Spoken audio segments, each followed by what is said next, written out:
How's it hanging, YouTube? Peter here, your Ginger Jory Geek. Let's talk about the Flash movie.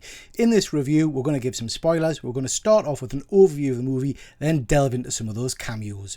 So, this is loosely based on Flashpoint, a story from a good few years ago, which basically revolves around Barry Allen going back in time to try and save his mother who in the comics was killed by Prof Zoom.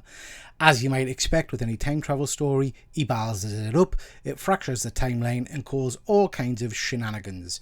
In this movie, we're introduced to a timeline where Batman 89 is still alive, who explains to her that time is like a bowl of spaghetti. I don't even know what the shit that's all about.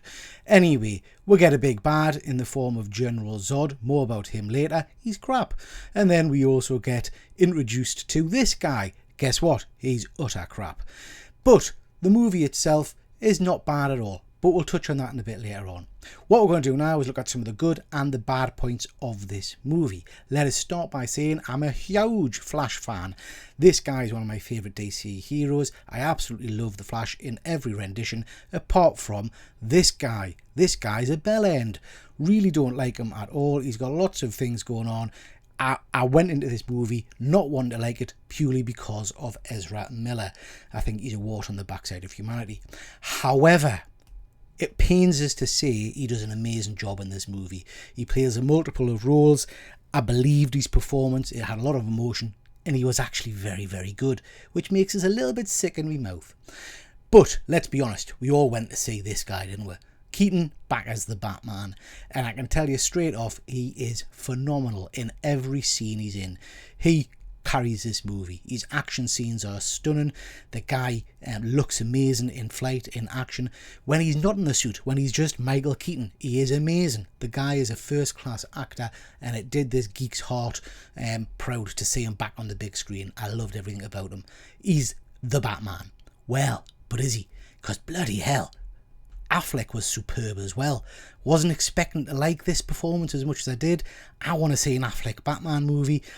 He was brilliant in the start of the film. The action sequences were stunning. I fell in love with him all over again. I need more Batfleck in my life. We're also introduced to Superwoman. I'm not familiar with this actress, but do you know what? I really liked her.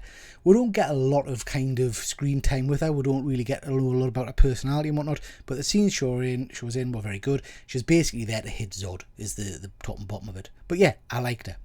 The interaction between the main leads is very, very strong. Ezra does a very good performance.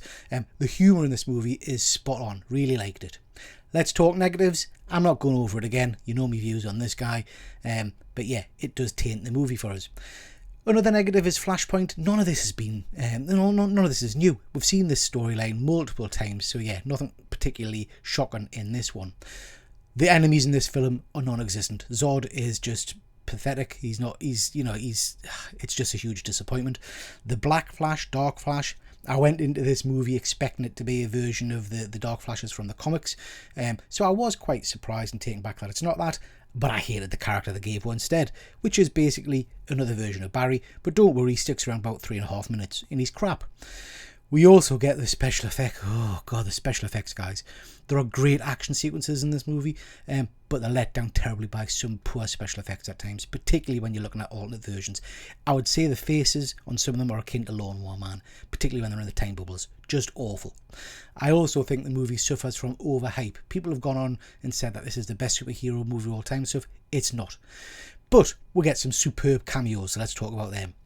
We already knew Batfleck was going to be in it, so that's something new there. But we'll get Wonder Woman. A hilarious scene with Wonder Woman and the Lasso of Truth. Really enjoyed seeing her back in it. Superb.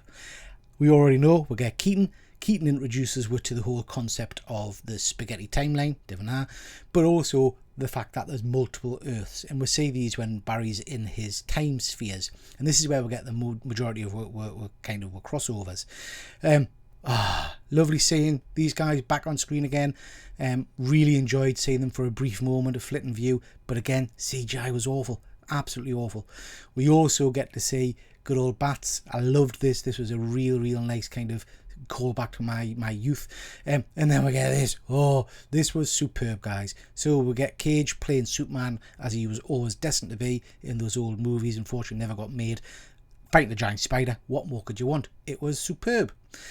At the end of that, Flash returns back to his normal timeline and we get one last kind of good cameo. We get Batman! Look at that, we get Clooney as Batman. Oh, hang on.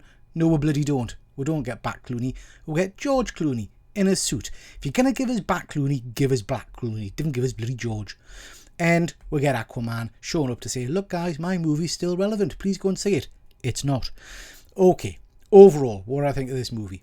I should add, there's probably more cameos than I've mentioned there, but it was really hard to make them out because of the poor CGI, so I will stop and go back. I think the movie suffered from the hype.